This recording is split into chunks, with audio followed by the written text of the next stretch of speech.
Hey everyone, welcome back. I'm going to be showing you a watch today. It's a Casio A171, which is this one. So we're going to start with the unboxing, we're going to look at some pictures, and then I'm going to tell you what I think about it.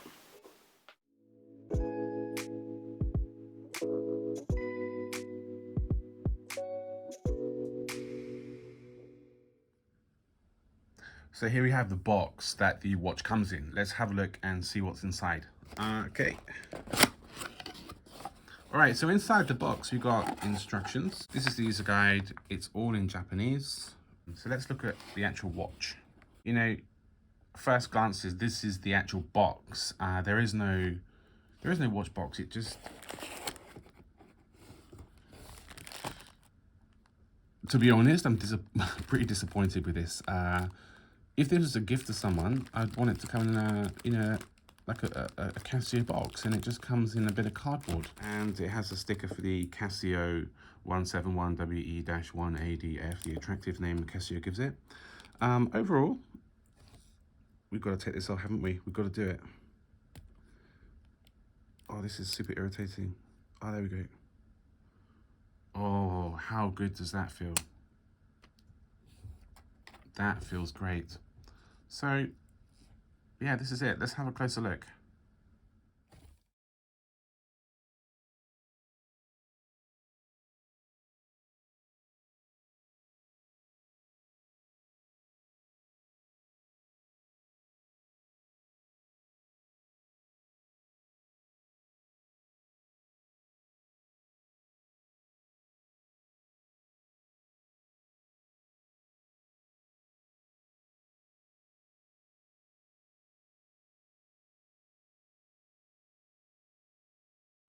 So what do I think about the Casio? Well, it's designed back from the 1970s. Casio released its first digital watch in this style in 1974. It was called the QW02. Back then, Casios had very short names. Boy, were they going to change into long ones. This is part of Casio's vintage lineup. This one in particular is nostalgic, vintage, they claim, from the 70s. It has strong vibes of the Omega LCD Speedmaster and also the QW02, which actually I believe was slightly before the Omega. As for the watch, it has a resin case. It's covered in chrome. Is it chrome? I'm not sure. Some kind of metallic finish. The bracelet's made of stainless steel. It has a fairly simple adjustable clasp mechanism where you can slide the clasp on the bracelet to get that almost perfect fit. It's a cheap bracelet. It pulls your hairs, but it's lightweight and you don't really notice you're wearing it, and you get used to it. As for the size, it's about a 38mm watch. I don't want to go too much about sizes because you can start, thinking 36, 38, 40, 39, and I don't think it's relevant. It's not so relevant. What's important is how it looks on you and how you feel it looks. The way it wears, I got used to it very quickly. It doesn't look too small, it doesn't look too big. It just looks great. I really like the retro design, and it's very clear.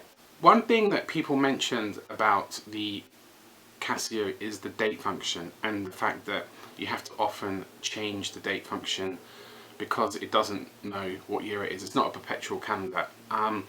This one, however, is pretty good. It has the standard months. It knows how many days are in each month, so you just find yourself only changing the date when there's a leap year. It assumes there are 28 days in February, which usually there are. The features are fairly basic. You get your standard stopwatch, which I think is a staple of every Casio watch ever made, probably.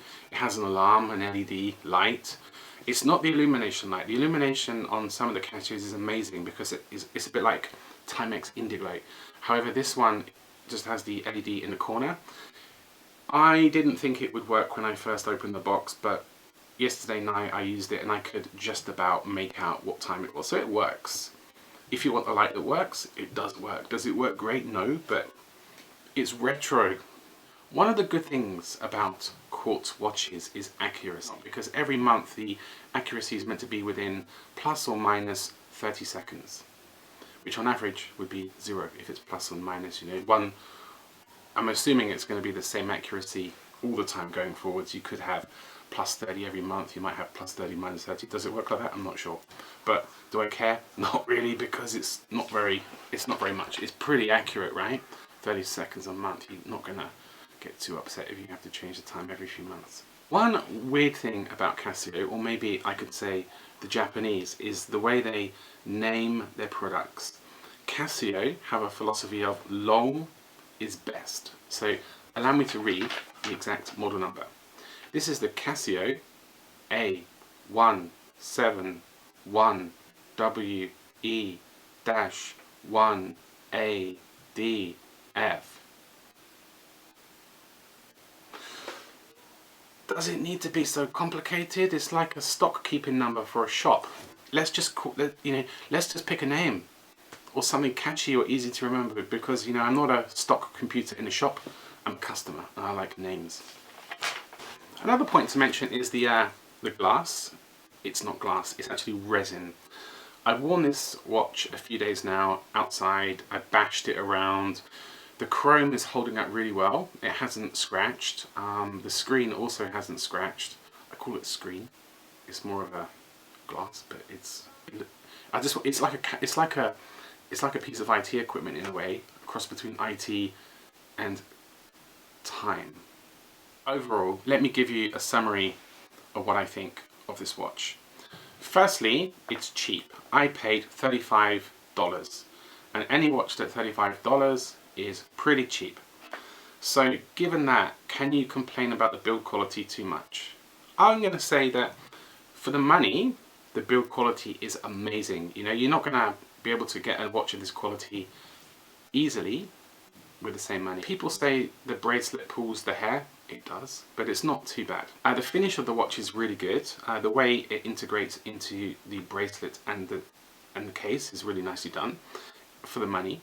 You're not paying a Rolex money. You're paying basically for a reasonable dinner, and you get a watch instead.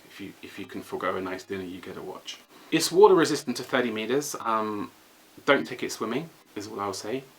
Try not to take it in the hot water as well. That's never good for a watch. It's an excellent watch for the money. It's really cool. It's a good size. It's very well made. It's very nicely finished. It's robust.